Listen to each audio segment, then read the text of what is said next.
अल्लाह उन्हीं लोगों की तौबा कबूल फरमाता है जो नादानी से बुरी हरकत कर बैठते हैं फिर जल्द तौबा कर लेती हैं।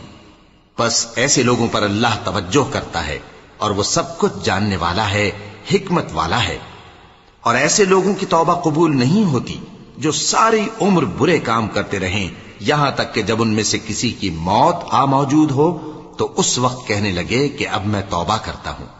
और न उनकी तौबा कबूल होती है जो कुफ्र की हालत में मरे।